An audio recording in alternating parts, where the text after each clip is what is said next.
This is Penn Woods interviewing for the Oklahoma Living Legends. The date is April the 25th, 1972.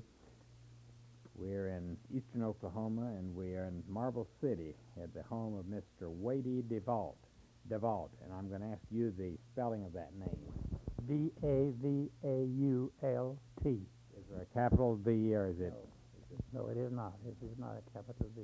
And we have Mr. James Humphrey participating, who is the director of the Sequoyah Home Museum here in Salisaw, and also Mrs., and I'm going to have to look that up again, Mrs. Don Elwick of, is that correct, of Salisaw, with the Salisaw Chamber of Commerce. And we have Ms. Duvault, who we're going to interview a little bit too. Among other things, we're going to ask you later about this Lieutenant Colonel you're talking about on this operation and how you held their hands during the operations. But to begin with, I'd like to ask Mr. Duvault if he would tell us, if you would just take the mic, if you would, and hold it up just about this close, and tell us where you were born and who your parents were, and if you were, when they came to the Indian Territory. Well, I was born at Gans in what is now Sequoyah County in 1890, and my parents was George S. and Edme E. Duvault. They both were from Tennessee. When did they come to the Indian Territory?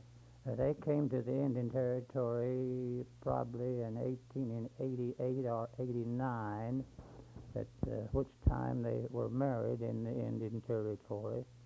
My father was living with his sister, which had already come from Tennessee and was living at Gans, and my mother came to the Indian Territory on a stagecoach and got off of the stagecoach at the old Crumpy stand in Sequoyah County, which is near where Clarence Helms lived at this time. And then they were married, and they got a privilege of establishing a home in the Indian Territory, and they did so near Gans, or 1.5 miles, I say, north of Gans. And they obtained that privilege by contacting Franklin Faulkner, the chief of the Cherokees, and he gave them that privilege for some compensation. I'm told it was a cook stove that I could not substantiate. And then they had the privilege of clearing up this land and making a home, which they did. And at the time when they built the home, they built it out of logs and crude way. And I remember when I was born that there was, when I was old enough to remember, there was wild turkey's nest in the corner of the yard, and I got to see the wild turkey come back to the nest to lay eggs. What brought them to the Indian Territory? Do you know? Their reason for coming to the Indian Territory, I would not be able to say any more than that my father and mother knew each other in Tennessee. He had previously come to Indian Territory, and I guess she just followed him up.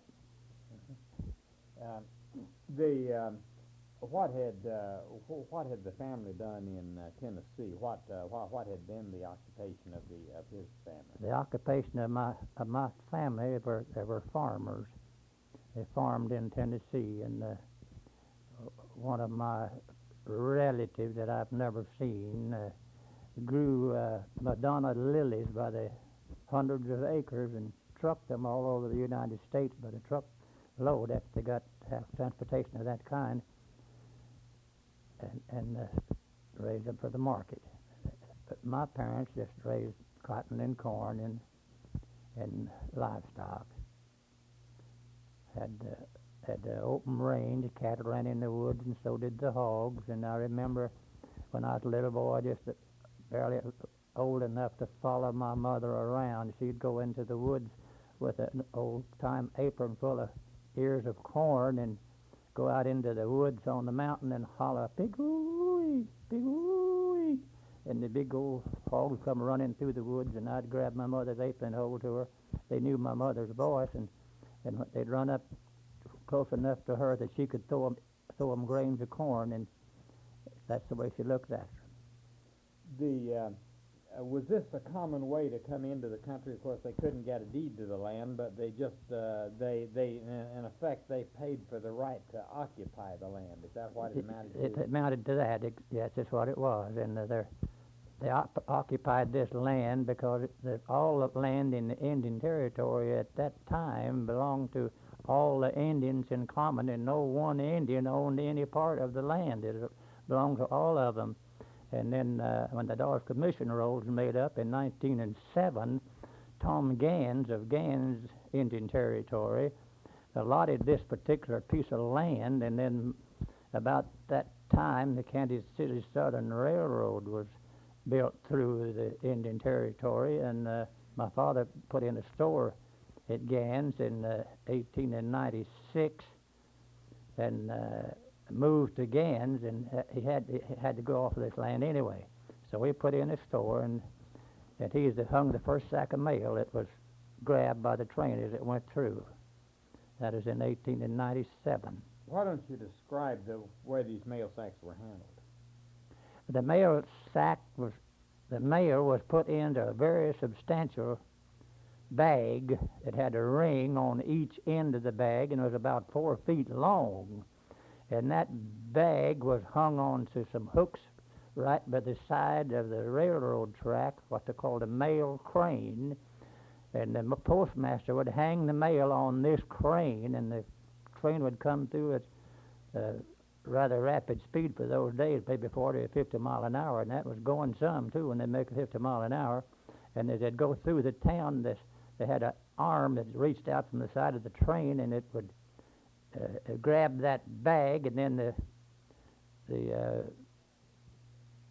I guess they called him the messenger on the train, or mail messenger. He'd grab the sack off of the side of the train and put it inside the train, and then they would divide the mail into the certain stations it was going to, and that's the way they handled the mail in those days.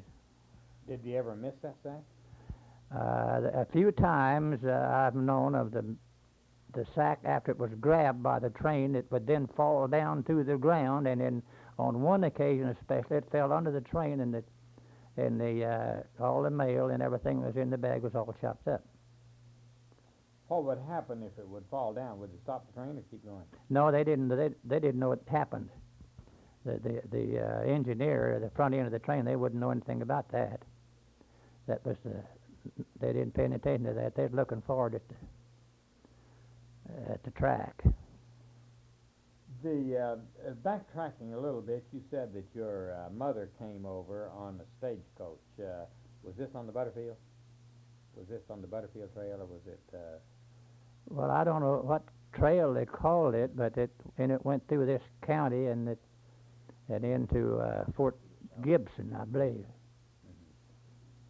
Do you know, Jim, what this would have been? There was an extension of the old military road right along that region, connecting Fort Smith and Fort Gibson. Yes. And perhaps that was the route that was taken by the stagecoaches at that time. It might have been that the stagecoach was on some certain recognized trail, because I don't remember the name of it. But well, that's true. There was a station just across Big Salisaw, and there was a station at the Carlisle home back over, you see, a stop station. Now the company station, and this is in Salisaw. I can't remember what it's called, but the Carlisle station is near Gore, and so that's yes. In this county, there was a company stand, a Childers stand, and a Drake stand that I remember. And on west of here, I do not know. These were stage stops. Stage stops. That's where they would change their teams. They'd take the team out that had pulled the stagecoach, and then they'd take that team out and put in another, and then go on. And they went in this rapid. They went in a fast gait. They didn't just walk along or trot along. They went in a run. Did you watch those stagecoaches? Never did see one. Never. I didn't see a stagecoach. They crossed the river at Grits Ferry, crossed out the river at Grits Ferry and south of Gore. So you've never seen the stagecoach yourself? Huh? I never seen a stagecoach in motion or in action or making a run. Why don't you now? You grew up then in the was it the Gans area? I grew up in the Gans area. Yeah. Why don't you describe that area when you grew up? What it was like? Well, Gans was just a little, as we say nowadays, a wide place in the road, and the post office was established there, and it was pretty rough in that area. I've seen a lot of fights and going on in the Indian Territory days, and one of the things I remember as a very small boy, maybe 7 years old, they had a gambling hall upstairs over a building adjoining my father's store, and in the back of our store was our home, and they'd have fights up there, and they tear up the tables and throw the keeper of it out the door. And I remember one time they throwed him downstairs. He like to fell on me. And then Zeke Ezel and Dan, they tore up the tables with my father's pick and throwed the tables out the upstairs onto the ground, and the sawdust and everything had money all in it, and me and Roy Spear and some other boys that would get down on our knees and scratch around that sawdust and pick out the money and put it in the pocket, and it was ours. You were talking, the fights I guess remind me of this, but you were talking about the racetrack and some of the things that happened there. Why don't you describe it and tell as much as you can remember about it, including... Well, now about the racetrack... About what time was this, too? What year?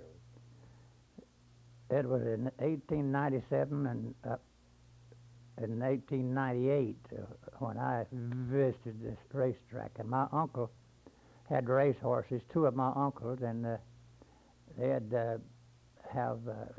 put up bets, and the horse that won would get the prize. And I remember one race, they had the horse but that's going to give to the prize tied to a tree in Gans, which is about 1.5 miles away. And Zeke Ezel and Dan Ezel and Uncle Alf and Uncle Frank were the ones that was having the race. And they decided there was something crooked about it. And Uncle Alf and made a run for the horse. They thought they'd been cheated, and they went with their guns blazing and shooting as they went. And they got there first and jumped off of the horses and cut the rope. And it took this horse that was tied to the tree, and when the Ezel boys rode up, they saw they had him beaten. They just gave it up and let him have the horse. Where was this racetrack? Beg pardon? Where was the racetrack? About 1.5 miles east of Gans. Mm-hmm. How long did it operate? Well, I of the opinion that it must have been there 3 or 4, maybe 5 years. But it was in operation. They'd had this racetrack before, some year or two before I ever saw it. When we moved again, then I got to see them visit the racetrack. Why did it go out of business?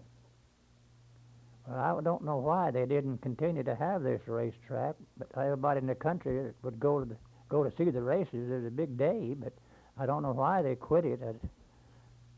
Whether it became illegal or what.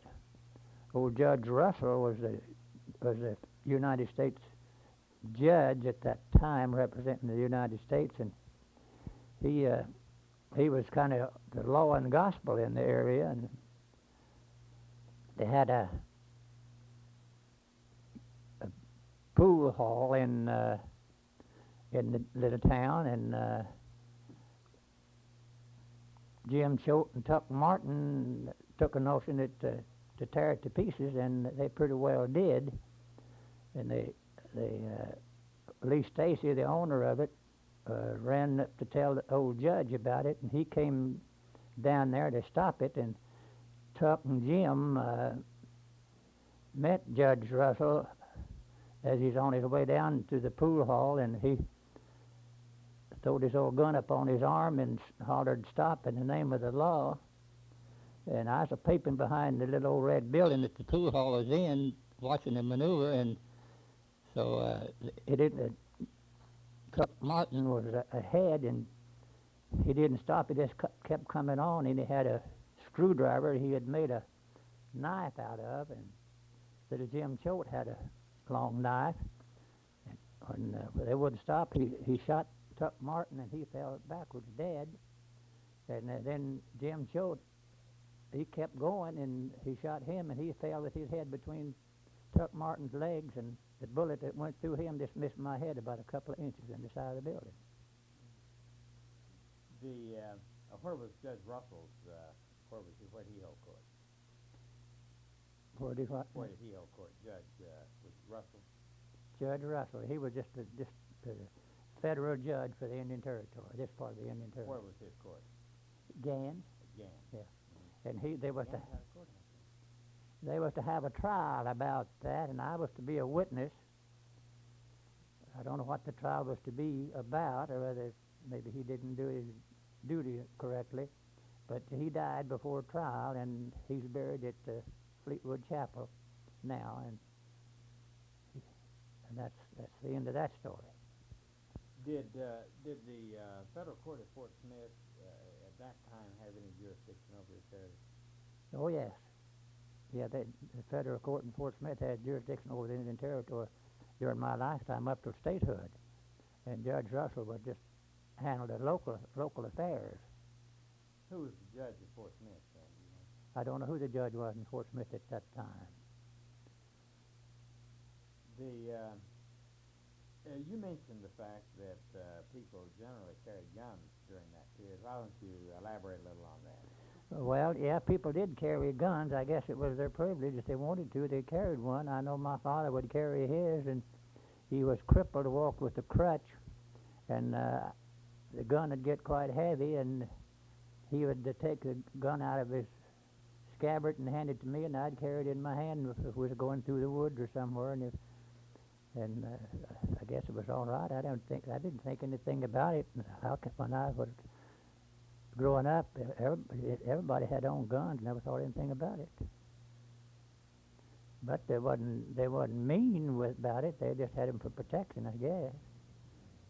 There wasn't very many of them very mean about it. Now the railroad came through here. Did you say he rode the first railroad? Was this Kansas City Southern? Why don't you tell about the coming of the Kansas City Southern to this area? Well, the Kansas City Southern is finished in as far as Redland in 1897. And I rode the first train that ran on the Kansas City Southern to Redland, and got off of the train there and rode the next train back to Gans, and that was quite an event. And I was all fixed up for it. I was dressed, and my mother made me a big sailor collared shirt to wear. It's really an event. And then in 1969, when they took the trains out of service, I rode the last train that ran. The officials of the company knew that I had ridden the first one, and they wanted me to ride the last one, and they brought a special train down from Fort Smith, from Kansas City, and took me on that train and took me back north, and they entertained me on the trip, and I got up to back down to Westville. One of the officials of the railroad company had a limousine there waiting for me, and they took me off of the train and brought me back to Gans, back to Marble City. Why don't you describe that first train ride? Were there a lot of people riding that first train? Well, yeah, sometime the train would be so loaded that they couldn't all sit down. They just had standing room only. They'd stand up to ride. And the conductors would come by hollering, "Tickets, please, tickets." And if you didn't have a ticket, you'd have to pay cash fare. And they'd take your money and give you receipts for your cash and let you ride to your destination. But if you didn't have ticket or the fare won, they'd put you off of the train at the next stop. I don't know if anybody ever had to be put off, but that's the way they're supposed to do it anyway. Now, do you remember? You remember when the station first went in, or when these stations first went in? Then, I presume some towns were created with this railroad being built. Railroad stops. Did it create any towns around here? Well, the town Salisaw was established at that time, and there wasn't any Gans until the railroad was built.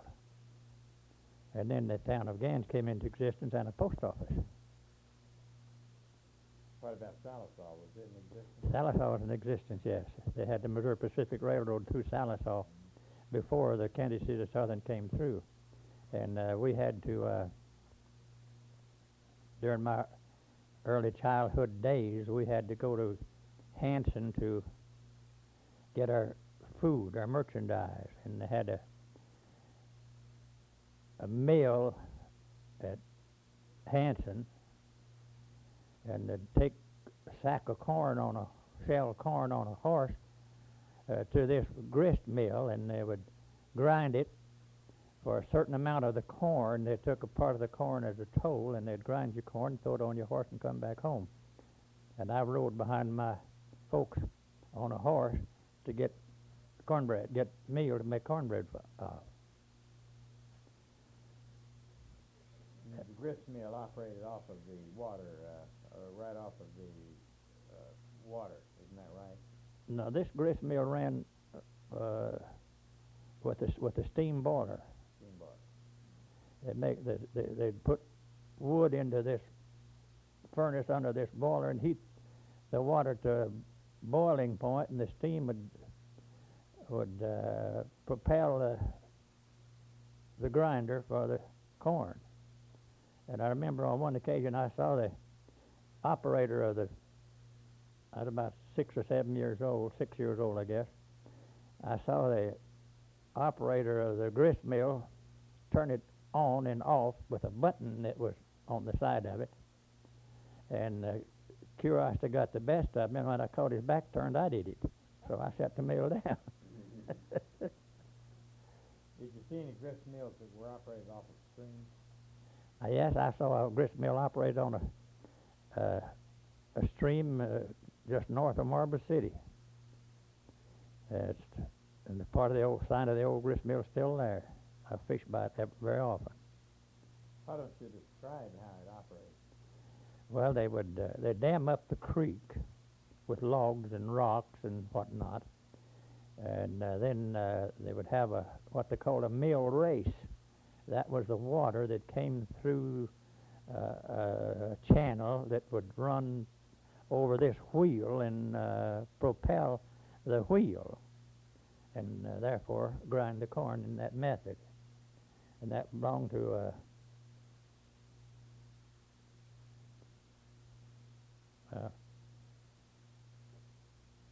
don't remember now.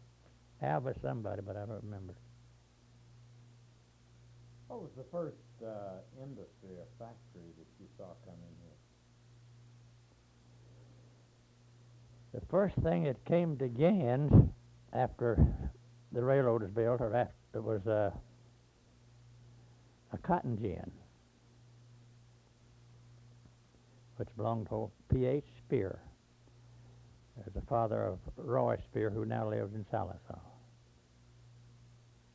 Can you tell about it and how it operated and how it affected the growth of the area and the people? Well, yes, this cotton gin would add to the development of the country, the fact that they could grow cotton then and have it shinned locally. And before that, they had to take it to Fort Smith. And I have gone to Fort Smith several times on a load of cotton and across the Helen Gould Bridge in Fort Smith and had to pay a toll to go across to get over to Fort Smith. And it'd take, usually in the fall here, it'd be cold and frosty. And I'd dig me a hole down in this load of cotton and just had my head sticking out, and we'd go into Fort Smith and sell the cotton, my folks would, and then we'd stay all night in the Hatcher's wagon yard in Fort Smith and then get our merchandise and come back the next day. It took 2 days to get the load of cotton into Fort Smith. That is 22 miles. What did you use to pull the wagon? Use horses to pull the wagon. You know, a load of cotton usually weighed 1,600 pounds. Didn't use mules. Beg pardon? Didn't use mules. No, this happened to be horses. Yeah. And there's another interesting thing in my life that took place, and that was this Robert S. Kerr Dam. Now, that Robert S. Kerr Dam is now built. The lock that the tugs go through that hauls the freight up and down the river. My grandmother's house was right where that lock is. And I would go to the river. It wasn't wide like it got later on. It was deep but not so wide and hadn't spread out so. And we'd go to the river in a little old buggy, and I'd go down stand on Black Rock and holler over to my folks across the river and tell them to bring their boat over. Well, they'd get in their skiff with oars and come across and get my mother and my sister and I and take us over, and we'd go over there and stay all night, and then they'd bring us back, and the next morning we'd come home. And I've seen that happen. I've seen my folks used to farm in that bottom, and now then that Kerr Lock and Dam is there. I've seen that all happen in my lifetime, and in the flood of 1898, my folks lived over there on that river, and everything they had was washed away, and they went to the top of Short Mountain to keep from getting drowned. That was in 1898. How don't you describe that flood as you remember it? How it how it built up, and what the emotion of that period, and what all happened? What all happened between the time my folks lived there and the dam? Well, no, I'm thinking about the flood itself. In other words, when were you? Obviously, you began to anticipate the flood probably a little before it happened because of the heavy rain upstream and in the area. Why don't you describe what happened? Well, there wasn't news about the flood coming like there would be nowadays, because news is slow getting around that they could have a big rain up in the western part of Oklahoma and up on the Arkansas River, and we wouldn't know anything about it. Had no way of knowing anything about it because we had no news, not even a newspaper to read. Had the Kansas City Star later on, and we got a lot of news out of. Where was the heavy rain that brought on this flood? Well, I don't know. It was just west, of course. I don't know where the heavy rains were. But it was that flood got into Fort Smith and even on Garrison Avenue. Some of the water from that flood got on Garrison Avenue in Fort Smith. How high up was it in your area where you were living? How deep was the water? Well, where I lived was at Gans. It didn't affect us at all. It was just down on the river. It must have really hit Marble City. Was there a city here then? There's a city here, but the flood didn't bother us. Didn't hit as low area. No. Can you think of any other disasters or big events that occurred when you were a boy during the period of 1890 to about 1905? Can you think of any other big events? Well, one of the most disastrous things that happened in those years was the cyclone that hit Fort Smith in 1898 and blowed the biggest part of it, of the western part of the town away. From about the Ward Hotel north to the river was all that part of Fort Smith was blown away, and I don't know how many people there was killed, but there was a lot of them.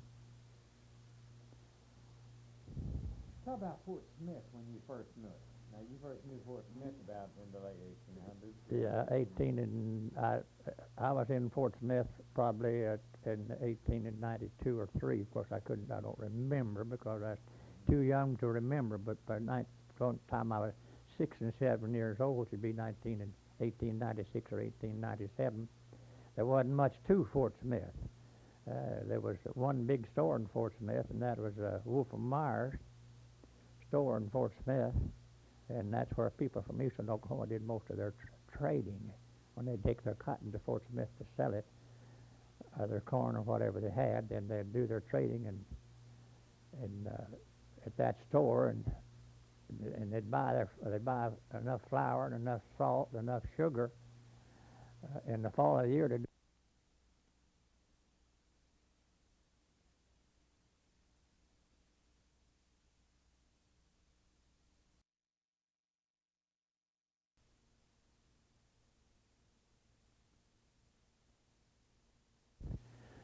there was one big store in Fort Smith, and that was Wolf and Myers store in Fort Smith, and that's where people from eastern Oklahoma did most of their trading.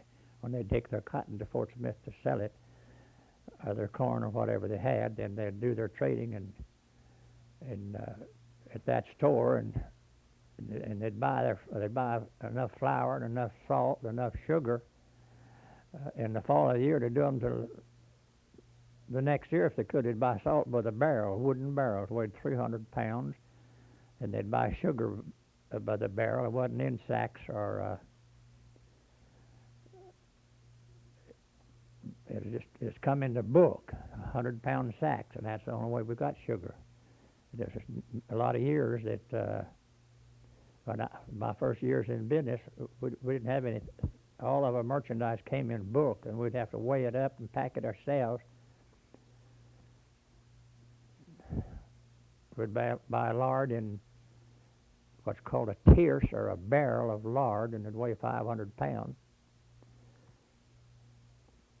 We'd buy salt by the barrel, and when they sold salt, we'd have to get a scoop it out and weigh it out to the customer, and the lard the same way. After dip it out, they'd have to bring their buckets to town to get their lard in, and we'd put the lard in the bucket, and then they'd take it, weigh it out, and they'd take it back home. Where was this Wolf and Myers store in Fort Smith? It was between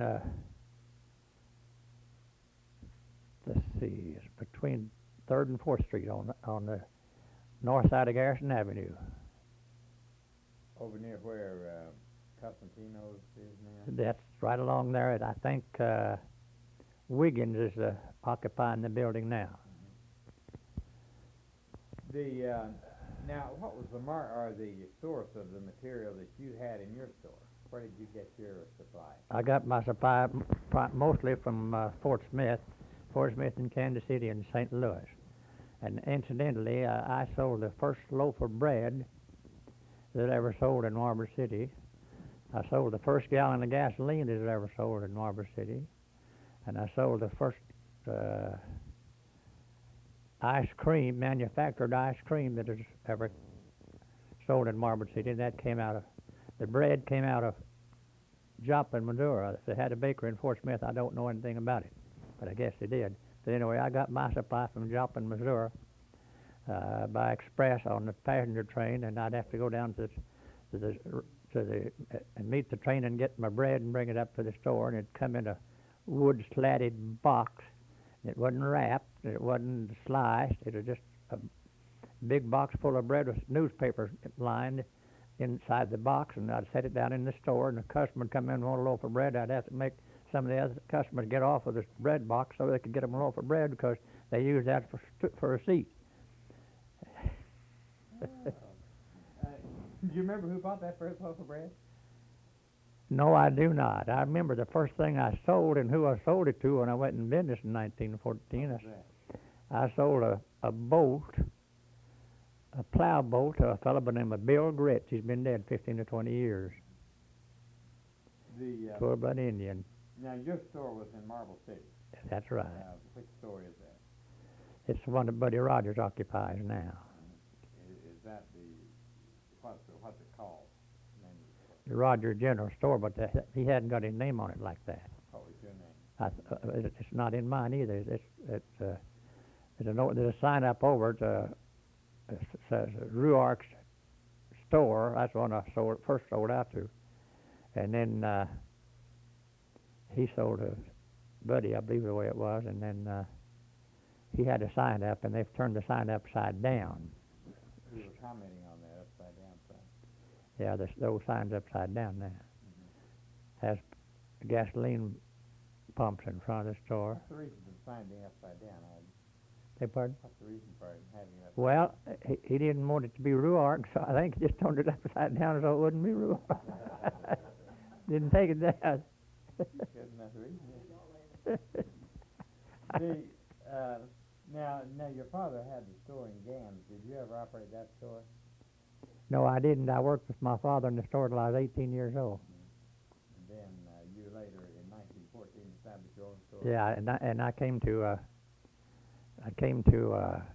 Marble City in 1909, 19 years old, and took charge of a hardware store here that belonged to W.M. Rogers, and I operated that store until 1914, at which time I went in business for myself. Was Marble City bigger or larger then?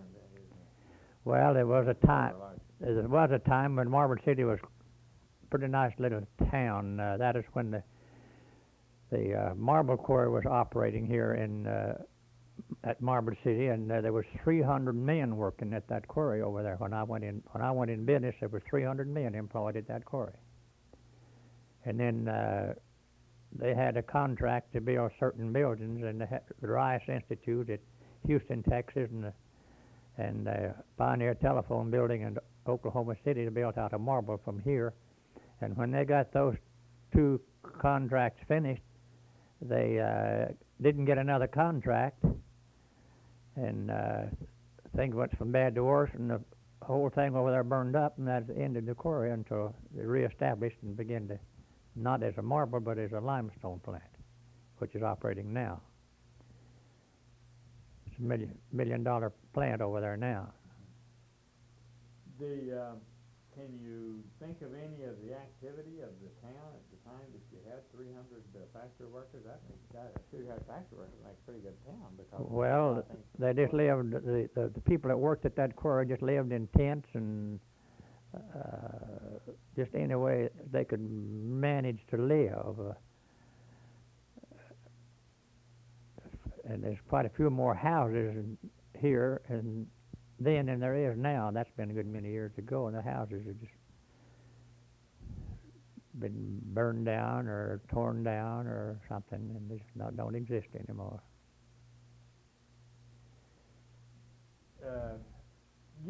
Before we went on tape, we were talking about, and your wife was in particular talking about some of the experiences that you have in taking care of some of the physical needs of people as a result of their not having ready access to doctors and to other things. Why don't you discuss this a little bit in depth? Some of the things that you do, some of the reasons behind it, and maybe some of the particular experiences that you had. Well, I can go into details relative to taking care of the physical needs of the people of the community by saying that we didn't have a doctor, and if you wanted to go to a doctor, you had to go to Sallisaw or Fort Smith, and the trains was the only way you could travel to any extent, and you'd have to wait maybe a half a day before another train would run, and you'd be dead by that time, and people get their arms broke and their legs broke and their collarbones broke, and no doctor here, and I had done things like that ever since I was a boy. And when that happened, they'd bring this person to my store, and I had a cot in there that I'd put them on, and then I'd begin to work on them, and I'd set their bones, I'd open their blood boils and their stone bruises, and get their, if they had their fingers mangled, like Earl Perry lives here now. When he was a boy, he was changing the motor in his car, and it had slipped and cut his fingers almost off. And so I finished cutting them off and tucked the end back over his fingers, and he showed it to me every once in a while now, and I see him. He's done a mighty good job of it, and he's just got as good a finger as anybody, and he used it mighty well. And then I've had elderly people that they'd bring into the store for me they'd have a sty on their eye, perhaps, or a carbuncle or whatnot, and I'd lance it for them to give them relief and dress the wounds and whatnot, cut fish hooks out of people's hands. And many a time and out of my own too, as far as that's concerned. I cut fish hooks out of my own hands, and I expect to cut some more out. You ever deliver a baby? No, I've never delivered a baby. My mother was a midwife, and I would take her to the bedside of the expectant mother, and she would deliver the baby, and she delivered a lot of babies in this country. What would you say was your major operation In the way of in the way of people, in the way of accidents and illness? well, I think one of the major operations that I performed as a layman was that there was a young man, a boy about, I guess he was 7 or 8 years old, lived about 14 miles from here over in the Cookson country, and he got his arm broke. And his father brought him to Marble City for me to take care of his arm, and on a horse, and I had to swim the Salisaw Creek was up, and they had to swim the creek on the horse with that boy on his behind him on the saddle with his arm broke. But he made it all right and brought him to my store, and I prepared me some splints from an orange crate and set his arm and put it back in order, and my wife held him gently while I performed the operation, and he didn't. She told him that if he cried, she'd cry too, and for him not to cry because it hurt her head so bad to cry. So the little fellow just gritted his teeth and stayed with it and didn't cry at all. And then later on, after I performed that operation, he became a lieutenant colonel in the Army, and he came back by to see us after 20-some-odd years. And told us that in the Army they examined him and couldn't find that he'd had any broken bones, and most every one that they examined had broken bones, but he didn't have any. And he said, well, you better look me over again because I've had a broken bone. So they re-examined him, and he told them where the break was, and they could then distinguish it, and they said, well, whoever did that was an excellent doctor.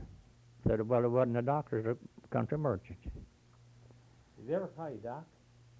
What? Did they ever nickname you Doc? No, I've never called a nickname Doc, but I was Watie, W-A-T-I-E, Watie, named after old Cherokee Chief Stan Watie. My mother named her for Cherokee Chief. Did you know any of the famous?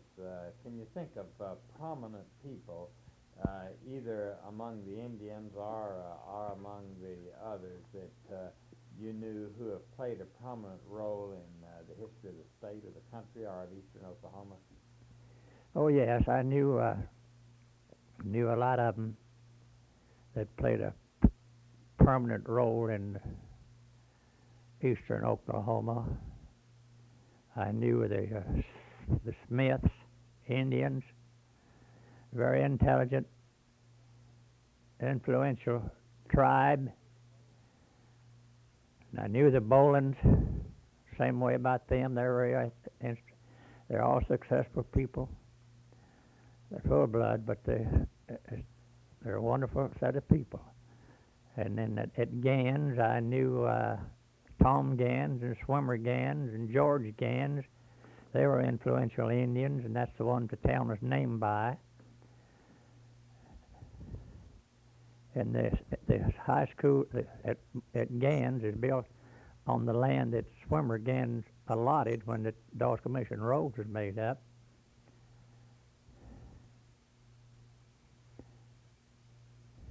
Can you think of any of the Indians or any of the chiefs or any of the prominent Cherokees that you might have known? I didn't know any of the Cherokee chiefs. No, I did not. Did you know any of the other prominent Indians, the Cherokees or Choctaws or close? Did you know any of them? Well, yes, I knew. In fact, all the Indians in the country traded with me after I went in business in 1914. The biggest part of my business was from the Cherokee Indians, and I had to learn to talk Cherokee pretty well in order to know what to tell them the merchandise was worth in Cherokee language, so they'd know how much to pay me. And then I learned the names of all the different kind of merchandise that I sold, and that was just about everything. Do you still talk Cherokee?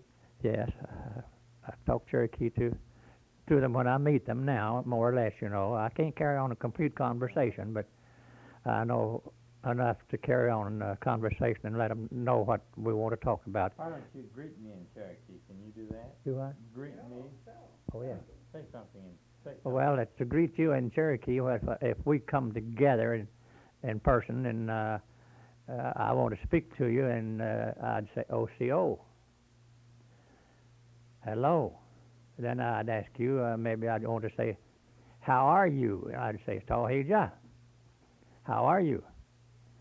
He'd say, steak it. If he's just a little bit good, he'd say, steak it. If he felt real good, he'd say, steak it off. And if Tahija, he'd say, Tahija, I mean, how are you? I'd say, steak it off, see, ayah. That means, I'm just all right. See?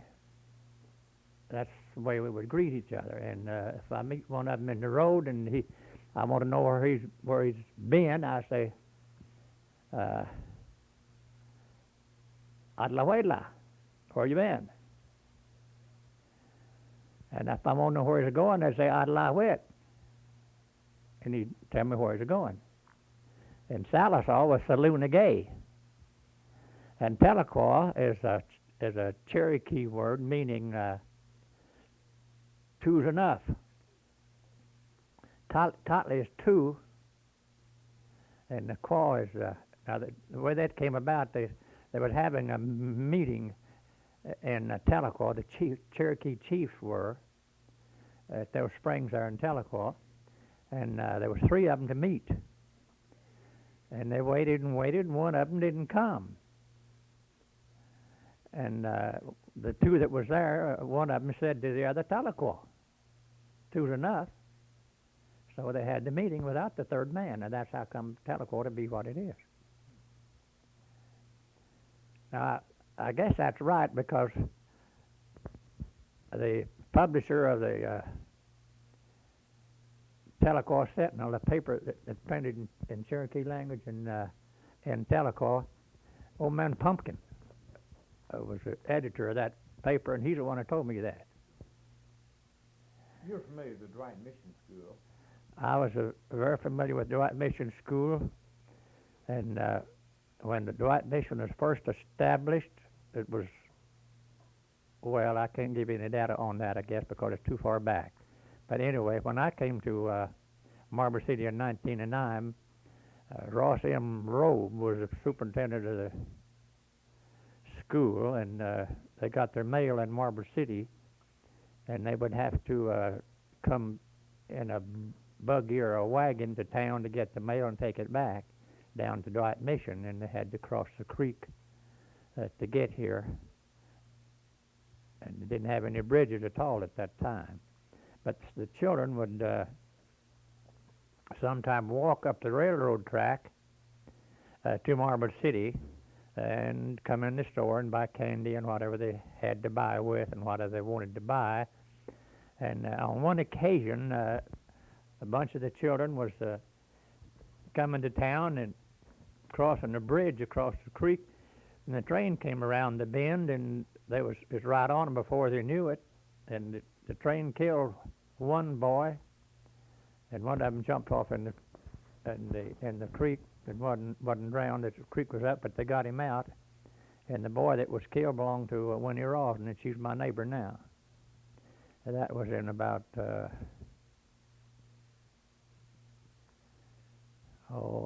1915 or 16, somewhere along there. Then they had a fire in Dwight Mission in 1918 in January, and there was 13 boys burned, and I was a statistical reporter for the government at that time, and I had to go down there and make a report on that, which I did. And the biggest snow I've ever seen in Oklahoma was on that night. The snow was 18 inches deep, and I had no other way to get there than to walk down the railroad. And when I got down there, it was daylight, and the little boys laying out there in those ashes with maybe an arm sticking up out of the ashes or some part of the body showing. But there was 14 bodies in the burn and only 13 boys. And the 14th body was in the furnace. They kept the building warm with a wood, by throwing wood into a furnace to make steam to heat up the steam heaters in the rooms. And the 14th body was laying down in that furnace, and it was a grown body, wasn't a little boy. And I didn't know anything to report about it any more than to state that that was a body burned that was unaccounted for, and I was of the opinion that the night was so severe that some hobo was coming up the railroad track, and he wanted to get in out of the cold and went in there and they got to fooling with that furnace and trying to make more heat and cause the fire. That's the only thing I could account for. But that's all I know about that now. They're not in the way of being sure. Are there any other major conflagrations or any other major events that you recall back in those early days that we might tell about? I don't recall anything of particular significance at this time.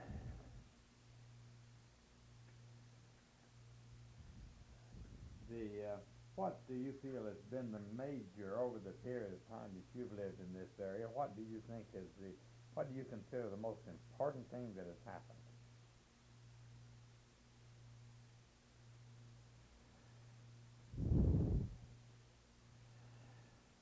The most important thing, in my opinion, that has happened in this country is recently is the Kerr Lock and Dam.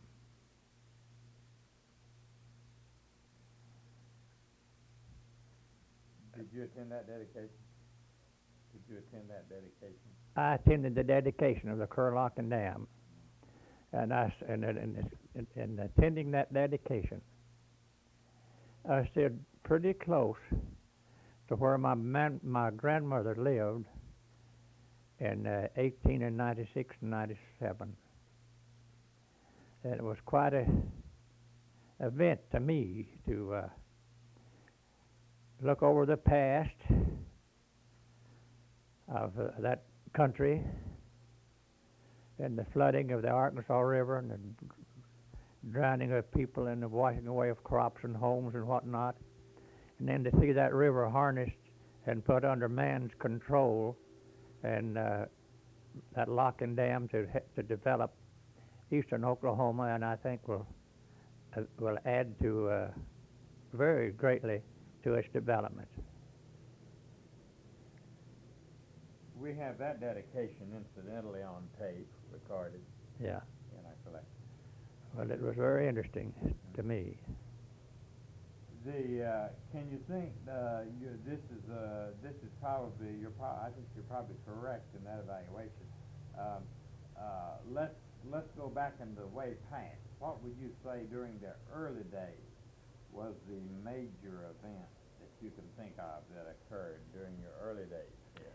Well, the early days, the thing that added to eastern Oklahoma's development more than any other thing was the Kansas City Southern Railroad going through to where people could have transportation and could market their crops or find a market for them. And without that, but the country would have still been much more primitive than it is now.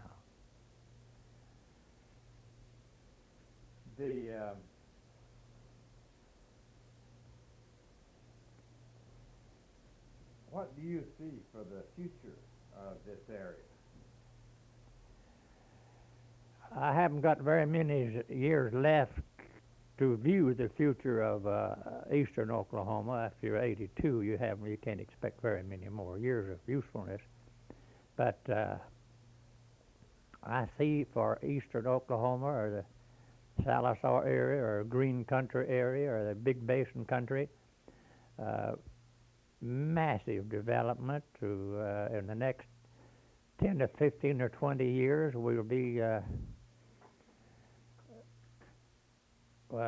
it's just hard to describe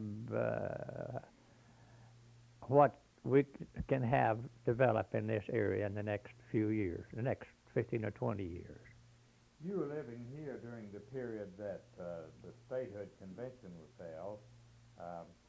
What was the attitude or feeling in this part? They had the Sequoyah convention earlier, and there was some feeling about having two states instead of one. What was the feeling in this area about statehood in 1970? Well, I don't know that I ever heard anyone express themselves in the respect to how they felt about statehood any more than my father was a delegate to the statehood convention at Guthrie. And I don't know his position in the matter. I don't know how he felt about it. I don't know what he was for, because I was quite small.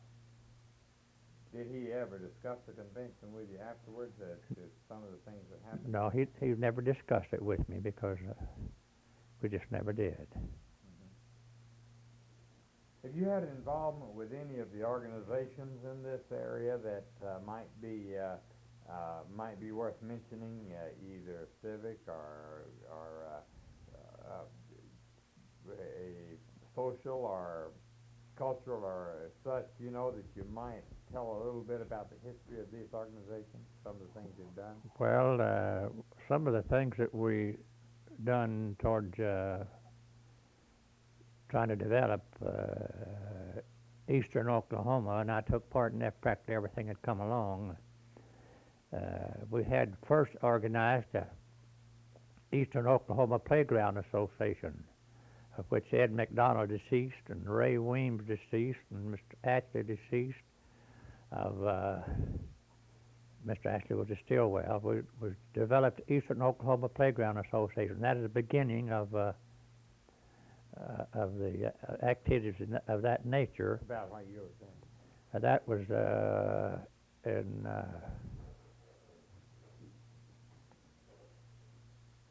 I guess 15 to 16, long like when we first started that. Eastern Oklahoma Playground Association must have been 15 to 16. If there's anything in Sequoyah County that I could help to foster and do anything towards developing the resources of the country I was called upon and always lended a hand, and I've been as active as I knew how to be in all the things that taken place in eastern Oklahoma, which I'm very proud. And I still am called upon to assist in numerous ventures, but my age and activity won't let me be too active because I can't attend very many meetings because I can't drive at night, and I don't want to be in some kind of a car wreck and be crippled up in the last part of my life. We might at this point look at the cards and see if there's anything we've overlooked. Those cards you had, did we miss anything that's in your cards? I don't know. When we were talking about marble, I wondered if it is possible that some of the marble in the state capitol building or one of the buildings part of the state capitol came from here. Yeah, the stone in the Pioneer building in Well, that's the Pioneer Bell building, isn't it? yeah, in Oklahoma City is built from the marble from Marble City, and the Rice Institute and the Rice Hotel in Houston, Texas are built from Marble City, and there was $1 million worth of stone taken out of the quarry here at Marble City during that time, and never been any since. However, it's a big paying deal now to establish a lime plant over there. This has been an interview with Mr. Waite Duvault on April the 25th, 1972. Thank you very much, Mr. Duvault.